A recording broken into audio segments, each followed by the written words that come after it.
alone. What is going on? Coming at you live from the thing and all the stuff. I listen, I forgot the lyrics right now because you said words. But this is the Blue Heaven Podcast. That feels loud. What is going on, Dodgers Nation? My name is Clint. You can find me as Real FRG on the Twitter and Instagram. That's right. My name is Brooke. You can find me at BrookeMe3 on Twitter and Instagram. On today's show, the Bullpen. Big time trouble in the bullpen because people are hurt. People are overworked. Yeah. Pets' heads are falling off. Yep. A lot of things. And I think you're calling it Freddi-E-Motion. Freddi-E-Motional damage. That's pretty good. Yeah. Freddie, all kinds of sad. We're going to talk about that because people seem to have their own takes on it. And I'm just going to argue against whatever you guys say because I don't have a strong opinion on it. So I'll just be that guy today. Heen Dog. Here today, gone tomorrow. Wait, I have a It'd be really cool if we had starting pitchers that could stay healthy. Yeah, we also lost Dan Hudson. We're going to talk about that in this show. We're going to talk about Trayce Thompson. Trayce Thompson. Vindication. The revelation. Take two so far, a success here in Dodger Blue. Rockies, Padres. Oh my, and a whole lot more on today's episode of the Blue Heaven Podcast. Thank you for tuning in with us if you're watching us live here for the pregame ahead of Game 1 on Monday against the Rockies in Colorado. Tyler Anderson on the bump. But before we get into the show, I got to remind you, this is a podcast. So if you go on iTunes, you go on to Spotify, go wherever your podcasts are available for free. We live there. If you have the opportunity to rate and review, that would mean a whole bunch to us. But if not, go do it anyway.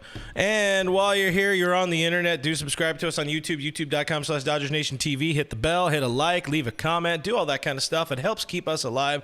And look at Brooke got a new shirt because of it. I did, yeah. I don't often buy new clothes. Yeah, you don't. You're real. I wear the same like 3 shirts. You maximize your currency towards keeping local bars. Absolutely. I am a man of the people. Hey, I like why local is this businesses. front facing, sir? We are not sponsored. Sorry. I like to spend money on places that matter. Guys, don't forget this is a live show. We do this every Monday, except when we don't do it Monday, like next Monday, because we have to celebrate drinking holiday. That's what all holidays are, right? That's what they become when you're past almost 30. Isn't every day a drinking day? Yeah, but then we have an excuse. Yeah. Yeah, no one's going to judge me for drinking on next Monday. Here's where you get the excuse to do it with friends. To drink with friends. That's assuming I have friends. Guys, don't forget to drop into the chat. Let us know where you're repping Dodgers Nation tonight. What you guys want to talk about. Anthony Keno over on YouTube says, hope no one drowned in the flood of Freddie's tears this weekend. I will say they really replayed that video one too many times, guys. Richard Hooker says, Jansen, what's your take on his blown save? We'll talk about that because I got a lot of fun things to say about Kenley. We also went on the live on our Instagram before that and took shots and talked about that because that was a lot of fun. And League Gaming bringing up the point that Freddie got Player of the Week, by the way. Yeah, still takes a lot of hit. How did that happen? It didn't feel like he had that great of a week. But then again, it's Freddie Freeman. He's just good. This is what he does. That also might be that no one else had that particularly great of a week. He did have a good week. He hit over 400 for the week. He only hit 2 bombs. How many wins did he get? He didn't have any wins on that time. Eric is checking in the stream. He's still on the COVID IL. He'll be back in next week. But he said, why Brooke got to wear new shirts when I'm not there? Man, yeah. This was an accident, actually. Today's laundry day because I haven't done laundry. How is Monday? I mean, you know what Monday is. You don't know what my weekends consist of. So today is not laundry day. Today, you just happen to be out of laundry. You're acting like Monday is the start of my week. Yes. I don't have a real job. Therefore, I have no start of the week. So it's just a constant loop of time? I'm just in time. You guys understand when you don't have a real job like us, you aren't looking forward to weekends. You're looking forward to when your friends are off of work, which happens to sometimes be weekends. Minions too. Our Minions comes out on Friday, by the way. So if you guys are not busy. My dude is really, really looking forward to his Minions coming soon to a theater near you. By the way, League Gaming Inc. says, thank you, Brooke, for reading my comment. Now let's kiss. Ooh. I need this mouse. Roach, hey, that was a real Goldblum Roach wants me to... There's a real Goldblum. Oh, yeah. Thank you. Yes. Oh, yes. League Gaming. Leslie Taylor says, happy Monday, boys, from the very hot Central Valley. It is hot everywhere. Central Valley, I imagine, even worse because it's the Central Valley. I tried to golf last week. Didn't make it through very many holes. Yeah, no, I did on Saturday in Chino. That was a terrible idea. I did play 18 somehow. I played 7 in Temecula. You know what I did? I got home, jumped in the pool immediately. I don't have a pool. There's where you're messed up, my dude. Someone get me a house with a pool. So hit that subscribe button so I can have a house with a pool, everybody. Oh, these are the important things. Candy is upset, but who would have thought that some random Facebook person would be upset with the idea of this show? Candy, how's your mom? Well, Candy is upset because we are not talking about Dodger baseball, so let's talk about Dodger baseball right now. That's Brooke's favorite part of this show. Danny Hudson, my boy, he's out for the season. He blows out his knee. It sucks a load. That's at least 4 scoops of ass to see Danny go down like that. Done for the year. Says he wants to pitch in 2023. I don't care really because that doesn't help right now.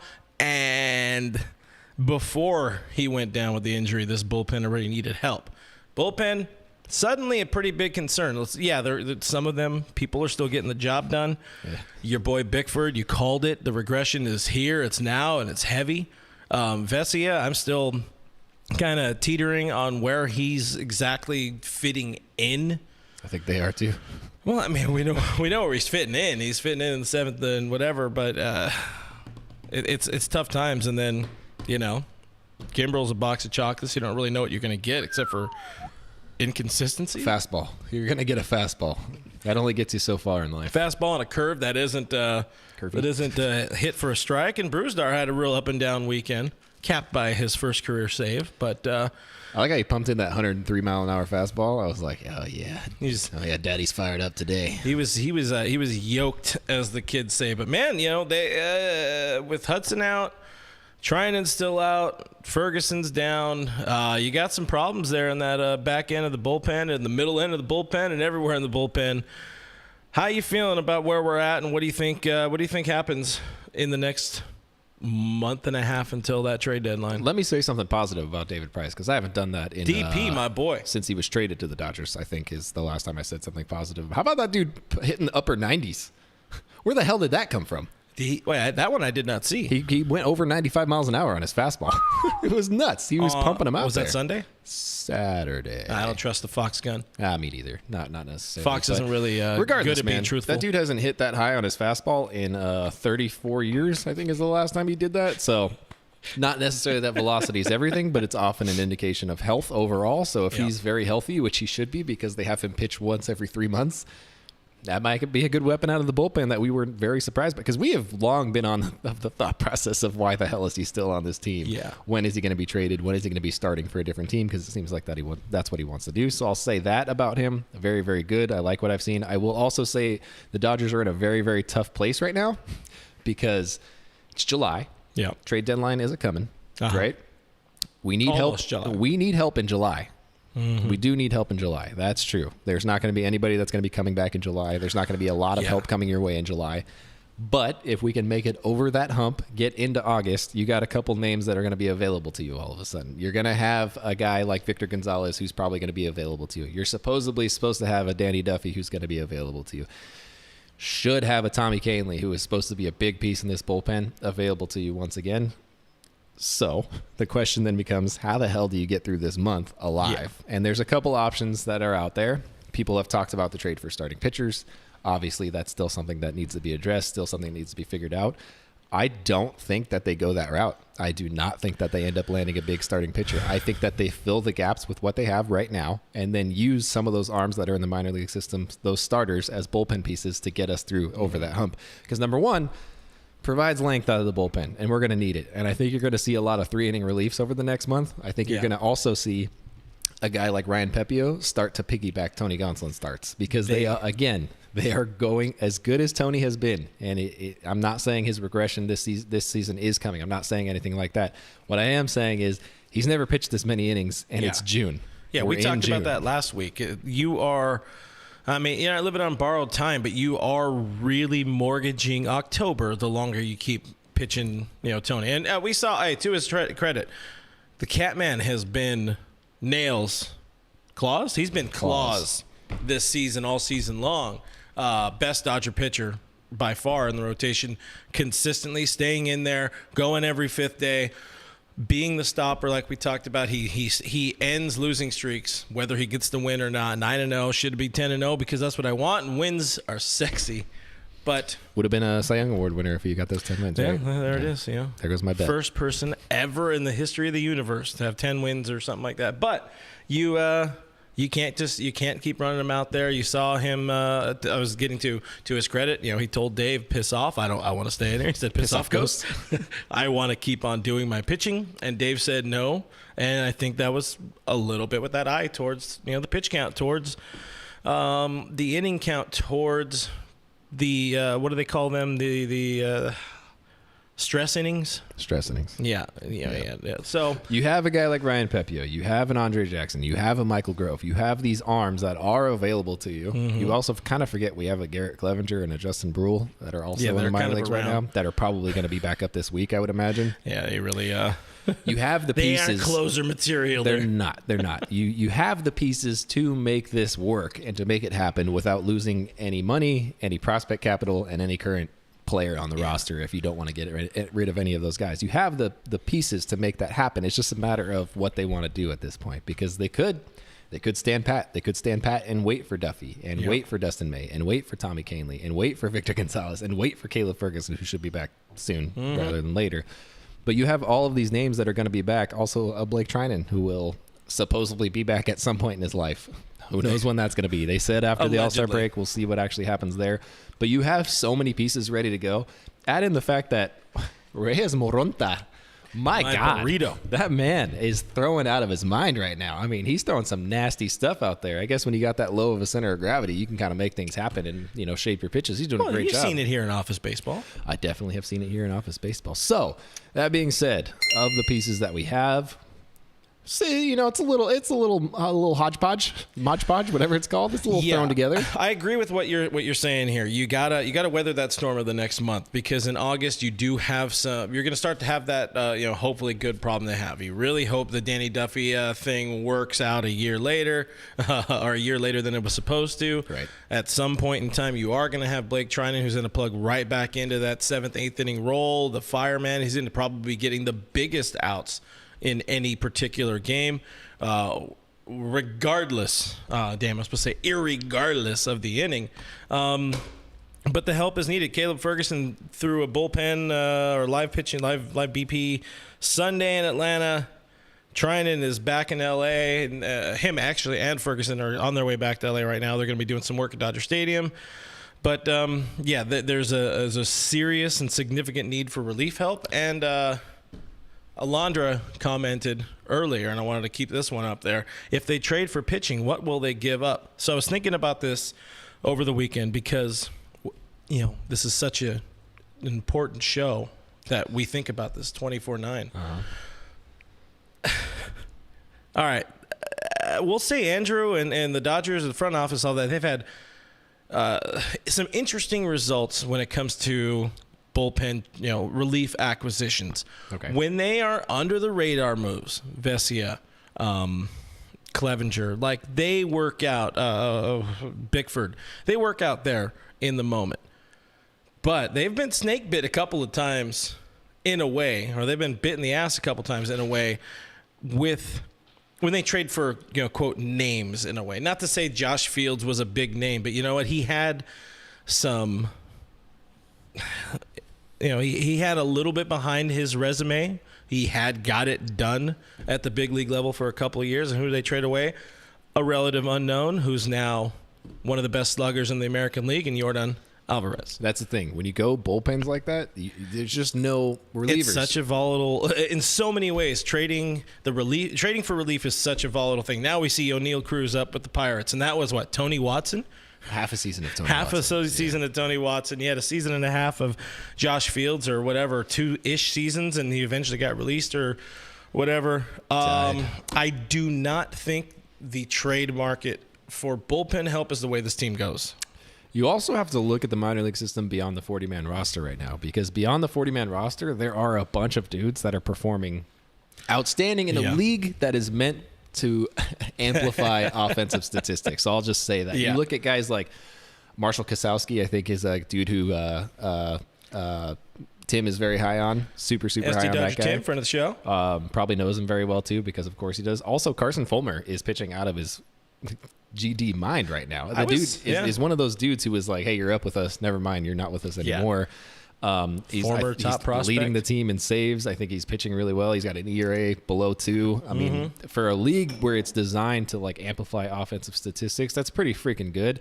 And obviously, you never know how things are going to translate. But Carson Fulmer is one of those guys that has been there, has had big league opportunities, was a top pick, has the resume behind him.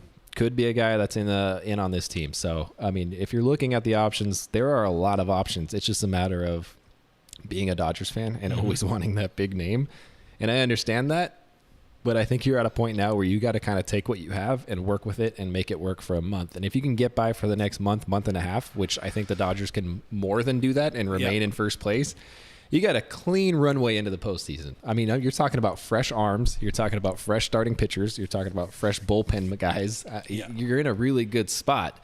There are bigger worries on this team, I think, than that. Believe it or not. Like, for instance, the bench, which we will talk about, because the bench is, you talk about 2 scoops of ass. Actually, I want to talk about the bench on the round table, so tune into the round table this week. We're filming that on Wednesday afternoon. There are 2 big things that'll help this bullpen and help this bullpen survive the next month and a half until dudes start getting healthy. One is Craig Kimbrell needs to learn how to effing do his job again. Jeez.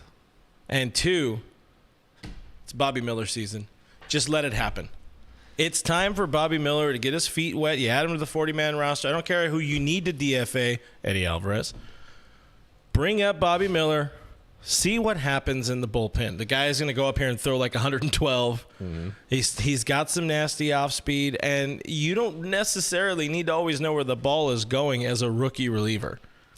Might also be very good experience for him to get that with get in with Kershaw, get in with Buehler's obviously injured, but get in with those veteran guys, get in with Mark Pryor sooner rather than later, and I think that's going to have a really good effect on his career. Hasn't been the best at Tulsa, but but he comes up now, gets his feet wet, gets that cup of coffee. He learns from the coaching staff what he needs to work on, goes back down to 2A, 3A, works on it, comes back up, lock it in for Justin. He's going to be one of your top relievers come postseason. It'll be the same kind of like career arc, at least at the beginning, for Walker Buehler.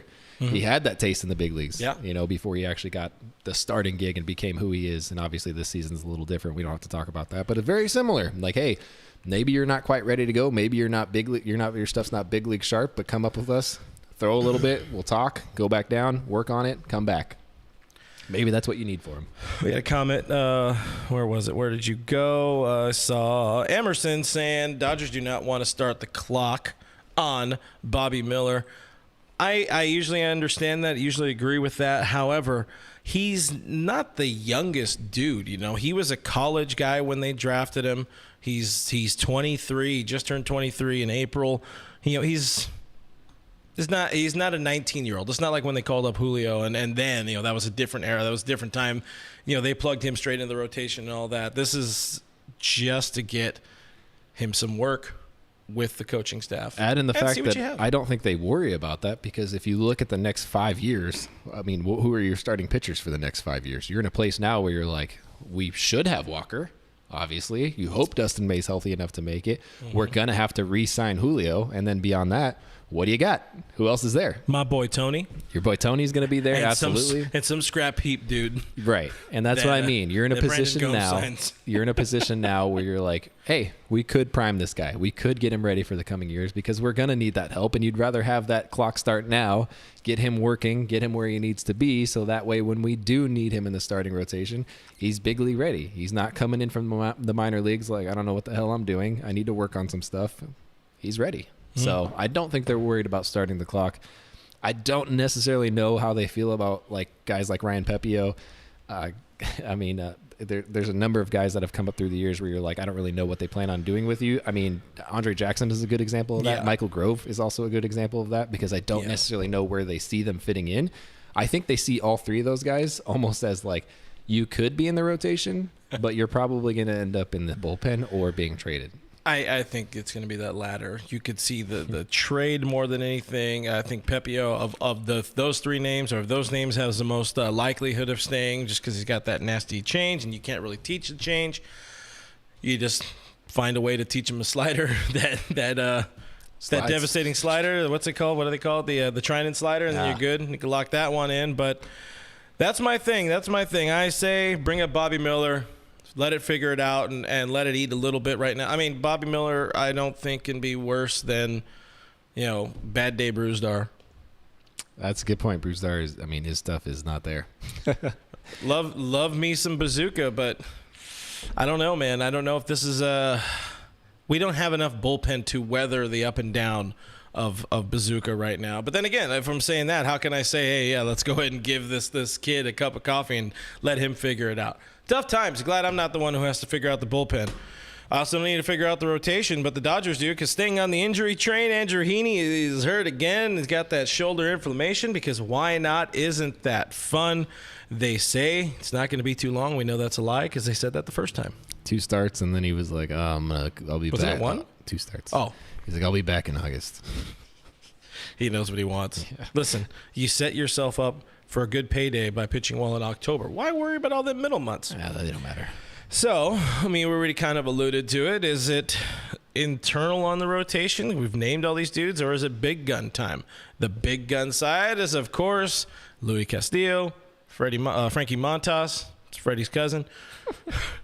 The rumors are starting to come in. Hector Gomez, who isn't he ESPN, I think? I don't know. He's the guy. There are some folks. Peter Gammon's talking about it as well. He's the Dodgers are going to be in on Luis Castillo and Frankie Montas. You didn't need a tweet to know that.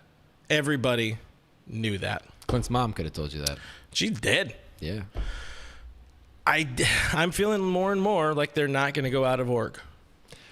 Look, For any help, any pitching help. I was already pretty convinced of it before, and now that we're like actually talking through it, because I don't usually voice my opinions anywhere outside of here because people are mean. Yeah. But now that Some I'm actually talking through it and realizing who's going to be here and the roster implications of all of that, if you bring in a new person. 40-man is hurting for spots. Dude, the 40-man, once these guys are healthy, like if you're talking about the end of August, you're talking about DFAing a couple of people who are on the current team right now. I mean, Trayce Thompson, I love you, man. You're not going to be here come August. I'll tell you that right now. I'll beg to differ, but we'll talk more about that later. There's going to be a lot of guys. I mean, there's a chance Reyes Moronta doesn't make it through somehow because for some reason they think very little of him. I don't know. They got to keep giving him leverage innings though because he's been getting kind of the shit work. And I feel like he needs to get those innings. You got to have that guy though. You got to have somebody who can go and get the 6, 7, 8 guys. But you're talking about a DFA of a guy like Garrett Clevenger, of a guy like Justin Brule, of a guy like Phil Bickford potentially. Like these dudes could all be off of the roster by then. You hope Yancy Almonte keeps up whatever the hell he's doing right now. Yeah. You hope he does, but if he falls apart at the seams at any point during this, he's also on the chopping block. I mean, I feel like Yancy's one of those guys we just need to not talk about. Right. You're just everyone's kind of just silently been like, Yancy's very good. Anyways, let's talk about anything else right now because he's inexplicably good right now. So there's a lot of dudes once this roster is fully healthy, which you hope by end of August. We're relatively close to that. Obviously, Walker's going to be out a little bit longer. But when we are fully healthy, as a roster crunch, when we do a podcast late August, we're going to be like, who can we DFA? There's no one left. We're going to have to trade everybody, cut them, send them. I don't know. It's going to be stress season, and Reyes Moronta's going to be stress eating. Hey, my boy Thick. Rebel Scum Gaming says, what's up? What's up?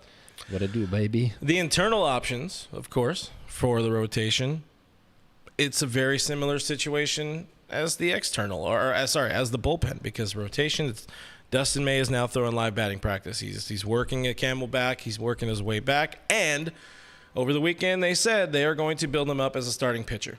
Very surprising, but it's easy to understand why, in that they don't want Tony Gonsolin to throw 150, 200 innings a season. You really don't know how much longer Tyler Anderson's going to be doing what he's doing, because we are already living on borrowed time with that dude. Pitching above his pay grade. You don't know when the next Kershaw injury is coming. Not if, but when. Back injuries don't go away, man. That shit hurt. Yeah, I got a week back. Lift up one thing. Had about a week back. I slept wrong one time, like recently. Yeah. What was her name? Ask your mom. Shout out.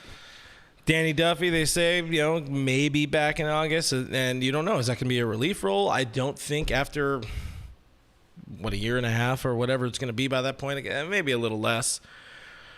I don't think they're going to try to build him up into a starter, but if you have him pitching in relief, now you got another David Price type of dude, and Vesia's still around. You expect Victor Gonzalez back. There's a lot of weird things. See, that's why I think that's gonna and become a thing where it's like staff. a lot of piggybacking. I think that's gonna happen the more we get into the season. The further we get into the season, there's gonna be more piggybacking, and on top of that. That means that we go into the postseason with fresh starting pitching arms for the first time since 2014. I don't know when the last time we had fresh arms. Technically 2012, because everybody's pretty. 2020. Everybody's pretty fresh in 2020. 6 games, yeah, that's true. This is small. Much smaller. Miyu Kazu asks, "Where's my boy D-Mac?" D-Mac is out at Dodger Stadium right now, getting you some of that fire content you can find on our YouTube channel. So do hit that subscribe button, hit that notification bell, leave a comment, mash a like, tell your mom. He's recording all the best bathrooms. I don't know. G-Man shot. There's a breakup a little bit in the. Ooh. Hey, I had a comment earlier. It said, "Who's your favorite minion?" Kevin. Is there really a minion? His name's Kevin. Yeah. You were saying? You don't believe me? His name's Kevin, do you? I fully do. Okay. Yeah. His name's Kevin. Little annoyed. G-Man Shaw. I was annoyed. Like, why would? Why'd you name him Kevin? Why do you know this? You're almost 30, sir. I'm not 30 yet, though. I'm still in my 20s. I'm in my prime. You just talking about sleeping wrong and having a backpack. Anyway, what'd you say? G-Man Shaw in the stream? Yes, his thoughts on the All-Star Game hats. Have you seen those trucker monstrosities? Why are they trying to make the trucker thing, like the trucker hat a thing this year? MLB's like, you know what's in style right now? Trucker hats. This is the like thing. They're 25 years late. This is the thing. It took me a little bit, but this is the thing I realized this year with the trucker hats in spring training. MLB just loves to troll with these hats because we're talking about it. Oh, like the 4th of July hats? Yeah. Oh, boy. Talk about gas station hats in the Central Valley. Woo!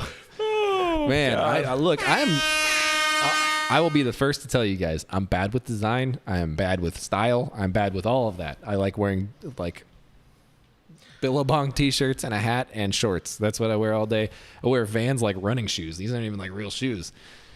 I don't have any style. He's not a boy of style. But you look at they're bringing out, and I'm like, I could have made something infinitely better than any of this. I am of the mindset, perhaps you guys will join me in this. I'm like 99.9% sure you will join me in this as the fans do. All-Star Game absolutely needs to go back to freaking players wearing their own goddamn uniforms, dude. Just forget the All-Star jersey BS. Forget all of that. Just wear your jerseys. Go out there. If you're the home team, you wear your home white jerseys. If you're the away team, you wear your road jerseys.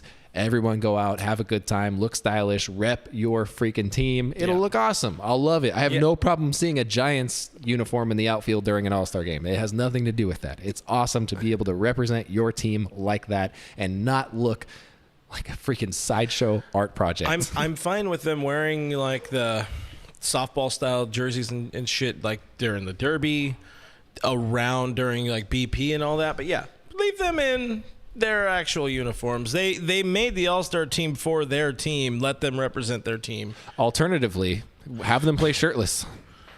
Paint the numbers on the back. I would watch that. Shirtless and only in sliders. You'll get new fans. I'll tell you that. Only fans. I think we just want a prize. Yeah. I saw another one. Marcus bring it up. What about Tommy Kenley, Jimmy Nelson? Jimmy Nelson, we do not expect to see until 2023. Had Tommy John, August of last year, and that's going to be 12, 14 months. So yeah, they won't bother. Yeah. Maybe he starts tossing by postseason. But the other one being Kenley. Kenley, they're saying, hopefully, knock on desk. Another August, September type of dude. He better be. Katie Musgrove also says wear the designs during the other stuff. Actual uniforms with like an all-star patch during the all-star game. Of course, easy money. And I think the main purpose, honestly, you know what the main purpose of those design jerseys is? To sell jerseys. Because apparently people buy National League and American League all-star jerseys for whatever GD reason. Because it has their favorite player's name. I hate the I.E. Doyer asking how's Dylan Benentesticles doing? He just got back to OKC. I think he threw like 2 outings last I looked. Not doing too bad, I mean, couple of scoreless outings. He's one of those sneaky dudes that you could like not pay attention to until the end of the year, and then Same he comes with up. Baez, to be honest. Don't do that. Don't do that. Listen, do that to me. But he's pitched in 6 games, and if he's gotten hit a little bit. If Pedro Baez makes it back to this team this year, I will flip a coin. Heads, I retire from all things Dodgers. Tails, I retire from all things Dodgers. That's fair, yeah. You heard it here first. Yeah, heard it here first, folks. He'll be covering the Yankees next season. I'm going to go take over for Jake. Yeah. Talking Yanks. He could be replaced. Yeah. Hey, about them Yankees. Pretty good, Jake. Yeah, I think that was the best I had. Moving on, we had a comment in here asking about, I think it was our boy Nando390. Are you guys going to talk about Kershaw being tired of the Freeman tier? So, on to Atlanta. The Dodgers take 2 in Atlanta. And Freddie had all the emote. He was very tear. He's very cry. What was your initial take on it? Did you... I mean, I know there were some Dodger fans that were upset.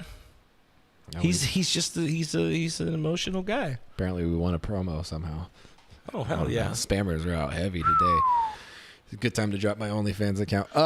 When you're talking about the emotions of a player, I don't really care, to be honest with you. People were all upset. They were like, "Why is he crying over his old team?" And I'm like, the dude spent his entire life there. He made all his friends there. His kids have friends there. His wife has friends there. That's where he spent all of his time. That's where his big league dreams came true. And I just don't understand people who are... Up to and including a World Series championship. Exactly. He brought a World Series home and then got shafted by Atlanta. So, of course, he's going to have some emotions. Of course, he's going to be a little sad and a little emotional when he comes into things. I don't personally understand it. I would not be crying about that. I'm not a very emotional guy. But that being said, I can understand it. And I think where it fell short and where he got kind of screwed was the media-driven version of it, because every time he came to the plate, they were like, and look at Freddie cry. To the point where the ESPN broadcasters, I mean, even Eddie was just like, oh, maybe we'll get to see Freddie cry again. Jeez, come on, guys. And it was just like, dude, you guys got to chill with this. Like, show another highlight. Show him winning the World Series with the Braves. Do anything else. Come on. Like, relax a little bit. So I think he definitely got screwed by that a little bit. You had to know that was going to be the setup for the entire series, them harping on that over and over and over and over again. So with that, I don't think he was necessarily treated fair. I think he continues to be not treated super fair by Dodgers fans in particular. I don't think he wants to be back in Atlanta, which is what people have said. I don't think that's the case at all. I think he wants to be the place that paid him money to play for their team. He could love and miss Atlanta and still come here, do his job, and do it well, and be a Dodger, and be happy to be a Dodger, and be pulling on the same side of the rope as his team to try to win a championship and beat them Braves, of which the Dodgers did. Do you miss any of your exes? Mrs. FRG, close your ears. Oh, no, that's a big no. Me too. Yeah, that's a massive no. Yeah. Like, you ever look back and just be like, man, how dumb were they? You know, because they're like, man, Steph Curry is getting paid millions to hit threes, and I was doing it for years for free, dude. That's all I'm saying. Hey, but you know, by the way, you know, he did go. Didn't have the best first game, but Freddie goes out there, collects 4 hits against his own team, his old team. But the big thing that ESPN tried to drive and make a narrative was Kershaw's interview with friend of the show, our friend and former DN editor Gabe Burns of the AJC, the Atlanta Journal-Constitution, where Kershaw, said, "Hope we're not playing second fiddle here, or second fiddle with Freddie Freeman." Did that do anything? Did that move the needle at all for you? No, I think it was said in jest.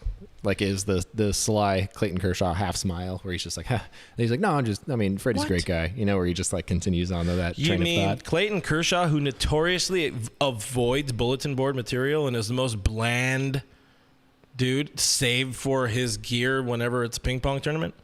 Yeah, I don't think he said anything seriously. I don't think anything he was. Why would he say something that he would know would be a headline across the country? He's not that guy. He's company man, just like most of the Dodgers. They know what to say. They know what not to say. Tone is everything. And you can't get toned through little words on paper sometimes, and I get that. Internet paper However, either. I will also say that when people are reporting that, they have to report exactly as it was presented to them. You can't really push yourself into that conversation to be like, well, I think he was joking here, because you're not him. You don't know. So I understand why it was reported like that. However, I think as logical human beings... No, I should just stop there. Yeah, forget it. You see, because we're not logical. And no, we're Dodgers fans. Yeah. And of course, ESPN snipped only that part of the article or of the interview, ran with that, drove home their own narrative and their own story and their own version, where maybe there's division in the Dodgers clubhouse. There's division. Everybody with your hates mom.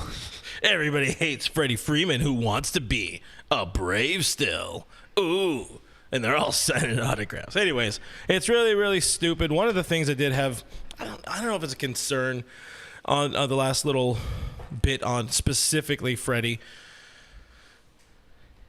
The Friday game, he looked overwhelmed. He looked a little overwhelmed at times, and I'm kind of curious, like, to you, is there any concern about it maybe being like a little overwhelming, a little bit too much for him? Let's say come postseason. Dodgers matching up against the Braves, NLCS, third year in a row. This one, it's for all the marbles, and he can't perform against his old team. Can't get it up. Can't get it up. Yeah. I do think it's one of those scenarios where it's like, I got it out of the way. This was the first trip back home. It's done with now. I mean, there was a moment where he talked about stepping into the box, and then Braves fans booed him, and he was like, of course, like, I'm the opposing team. And I think that was kind of a turning moment for him where he's like, yep, this is exactly what it's going to be. I'm a Dodger now. They're the Braves. We are going to play each other a lot probably in the postseason. It's going to be a battle to the very end with them, more than likely, them or the Mets. So a part of me worries about it a little bit, especially Sunday night when they were cutting back to him, just sitting on the bench, late in the game, especially when they were down, and it would look like he was not going to get another at-bat. It kind of, makes you a little nervous a little bit, but I don't know. He's a big leaguer. He gets paid a lot of money. I think he can control himself. Cool Whip Special says 1 in 4 men are affected. There's a pill for that. Use our special promo code. The other narrative, if it wasn't Freddie crying, it was, this is a playoff preview, of which it likely is, unless, the Mets are there and the Dodgers maybe aren't, which that seems hard to imagine. But also, we didn't think they wouldn't be in the World Series in 2021. So, things become things. There was a little bit of everything in this series, though. I think you really had the bullpens on full display and pitching on full display. I think my favorite secondary storyline was Kenley Jansen. Kenley lit up the Dodgers, then shat the bed. And we talked about it in the pregame IG Live. You talked about it, I like the way you put it, which is Dave Roberts would never throw Kenley Jansen in back-to-back games, but Snit hasn't learned that one yet. He got to figure it out. He going to learn real soon. He got to learn real soon. Learn today. You got him on you got Fox on Saturday. You got ESPN on Sunday. You got Kenley on both games. Snit, that's not the way Kenley operates, man. You got to give him a day off. You got to give him one nationally televised game off. And KJ74 coming in throwing 98 miles per hour, which Dave Roberts and his dumbass comment, oh, I've never seen that. Oh, yeah. You saw it. You saw it in your lifetime, and you saw it even last year when remember when everybody was like it was against the Mariners, and he was like, are those 97s? Shit. I like the commentary where it's like, this might be the best Kenley's ever been. And I was like, what? Are you kidding me? This is the best he's ever been? A 3+ ERA and like maybe locking down every save? Sure, why not? But this is not the best Kenley has ever been. I mean, you talk about the best. Kenley was elite. He was better than most closers. The 17 numbers, but also, just everything 12 through 17. Ridiculous numbers. I mean, you talk about like his reign and in consistency as a closer. I mean, he's up there with the best in the history of the game. We've already talked about it, and obviously Eric Gagne had a very good run of 2.5 seasons. Yes, we know this already. Kenley Jansen is still the greatest Dodgers closer of all time, regardless of that. And you can argue with a wall on that one because I don't care for your opinion on that matter because I'm right and you're wrong. So shut up. However, yes, it was very funny to watch them stroke his ego. is what they were doing there. It was just funny to see it happen. We all knew what was going to happen. The writing was on the walls there. Obviously, a very lucky Trayce Thompson hit changes things up. That's the name of the game for Kenley, though. You know those little singles fall in. You know those little base hits fall in on him, and that's his demise every single time. You know that's how it happens. You know it happens when there's a bleeder into the outfield and then a walk or something like that, and then the game falls apart from there. He comes unraveled. It's what happens every single time. Starts worrying about the runner on second, and that becomes a whole thing. They were showing the highlight or the slow-mo of a couple different things, and I noticed what you and I noticed spring training 2019. Yeah, the head down, looking straight down at the ground while he's throwing the ball, trying to over pull down on it, trying to throw the ball as hard as he can. And I'm like, there he is. That's my Kenley. Vintage Kenley comes in, looks phenomenal, and then in the immortal words of that bacon dog, then what happened? Maple cane, yeah. You mentioned Trayce, big game Trayce Thompson, TT, not whatever his brother's name, whose name escapes me. He won a Clayton.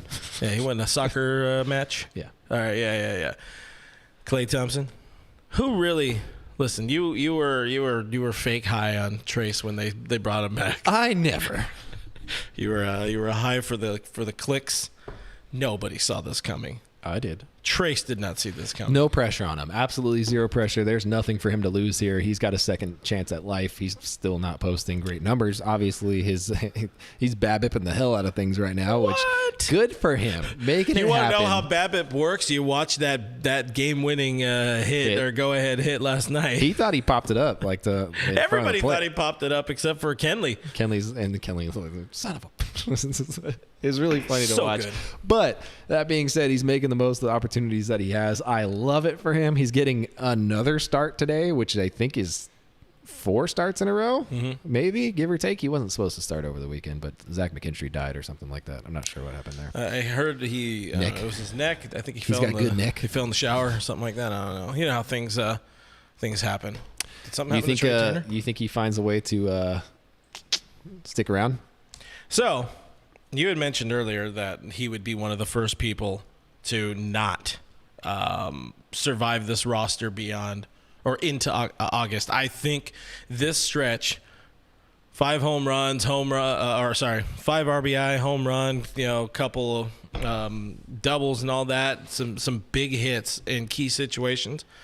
Yeah. Listen, Dave has a weird allegiance to randos like that. Yeah, you do. And I think he bought himself a roster spot. Like, he can go on just an absolute, shit spiral, not hit again, and still be on this roster through August. That's what I think. I bet you he hits 2 dongs in Colorado. Yeah, I can see that happening. And then, boom, that's the rest of the season. That's his year. He just glides off of that. Think of how long they held on to dumbass Steve Souza. Trayce Thompson's his 2022 Souza. No, he's not. He's better than Souza. I mean, as a person, sure, probably, but yeah. And he has better. He's better. He's pretty, yeah. Yeah. Uh-huh. Yeah. Smoother swing. More athletic, better outfielder. But in terms of roster and how they view him and how he's being used. How many starts did Steven Souza get? I don't know. Ask your mom. I'll probably Google that real quick. Yeah. I'm gonna say he doesn't get nearly as many starts as Trayce does. Hey, Terry Gates is in the stream, says, love you guys. Love you too, Terry. We appreciate you. Getting into some comments here. Sorry, guys. We've been a little preoccupied. Sonny says Kersh must start the All-Star game. All right. Are you starting Kershaw or are you starting Tony if you had your P's and Q's about it? You had your way about it. Tony or Clayton? Yeah. Just Clayton for purposes of honor and glory. Coward. I don't know. But yeah, if you're looking at the plate appearances, Souza had more. Yeah. But he only had 36, and Trayce Thompson's already past the halfway point. Yeah, but listen, he's gonna get 4 more tonight, probably. But maybe 2 more. Bruce Davis in the stream saying, "Hi, Clint Brook, to my 2 favorite Dodgers Nation. Appreciate you, bud. Thanks for hanging out with us, guys." Don Gibbs says the claw, so you would start the claw. You would have to announce it. If I let you somehow, using this power I don't have, let you go and name the All-Star Game starting starter, you have to be like, Clayton the Claw Kershaw. The Minotaur. And you have to be like real. You have to have that pause in there and like deeply Clayton, the Claw. Kershaw. Oh, God. Don't get me started on the claw. Who does that, man? Anyway, moving on to the final stanza of this show. I think stanza is the right word for this. Costanza. Costanza. The game is already on. Go Dodgers. We will get out of here in a second. But for people listening, this is a whole new world, a whole fantastic point of view. Nothing to tell us where to go, whether we're still dreaming. A look at the week ahead. First of all, importantly, we're trending in the right direction on our roadie positions predictions. I think we both said 6-3, but in very different ways. You said 2-1, 2-1, 2-1. Yeah, we've had a lot of success with roadies. Sorry. Now in the evil Colorado, as we are calling this game, Tyler Anderson, I do not have high hopes in this Colorado start. Clayton Kershaw, I really hope can survive not only being in Colorado, but the flight back to L.A. because he's got old man back. They're going to make him stand on that flight. Like, can we get Clayton Kershaw a private jet that just has like a Lazarus chamber in it or something? Like, can we just get him like a pod? Like Darth Vader? Yes. Yeah. Clayton Kershaw needs a pod. Pod's legal in Colorado. Dunk Kim's going on some Seinfeld stuff. It's not T-Bone. You guys maybe don't think I'm funny. It's Coco the monkey. Coco the monkey. Why no T-Bone? Oh, hey, you guys remember 1996? Anyways, I got big time fears about them two boys being out there in Colorado, but hopefully I am wrong. But rest in peace in them ERAs. That's how it's going to be. What's your record? I mean, I guess I got to be 2-1 because I said 6-3. Coward. I'm going to say they take all 3 games in Colorado. Ooh. Matter of fact. Ooh-wee. And the important one. I mean, especially to San Diego. The Padres come to Los Angeles after this. And you guys remember when we used to play the National League West? It's been a minute. Padres, Dodgers, Friday, or is it Thursday through? Mm-hmm. Do they have a game on Thursday? Thursday to Sunday. Thursday through Sunday. It's going to be annoying because then, all the people or the little ants are going to come crawling out of Padres Twitter again like they do. I'm going to say it's going to be a rough series for us. I can see that. A lot of jet lag, a lot of tiredness, a lot of injured, a lot of tired. Coming from the awful Colorado. Right. I think it's going to be a rough series for us, to be honest with you. We'll preview that series more on our upcoming roundtable, which is going to happen on Wednesday, so it works out. Is Dontrell calling any of those games? We do need D-Train, but it's going to be at home, so we're going to get some we can get some oral out of it. Good old D and oral. I guess we got to predict it for this show. How do you think the Padres series is going to turn out? 4 games? 2-2.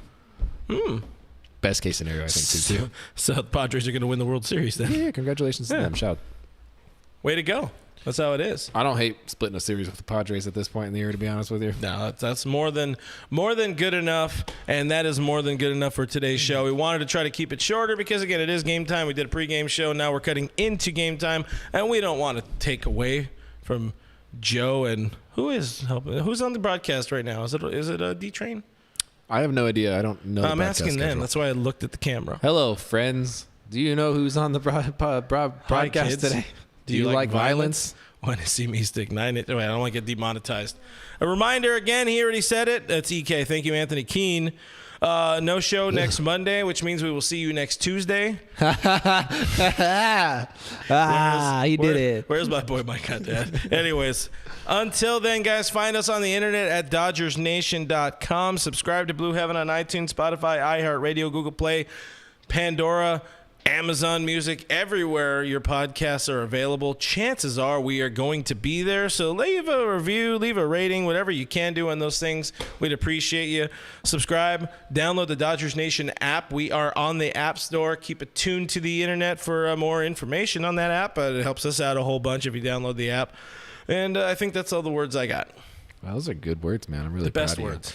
Guys, I'm at Brook Me3. That is at Real FRG. We're on Twitter and Instagram. We're at Dodger Nation on Twitter and Instagram as well. Thank you guys for hanging out with us. Thank you for your questions. Thank you for your comments. Go Dodgers. Tell your mom. See you next Tuesday. Bye. Bye.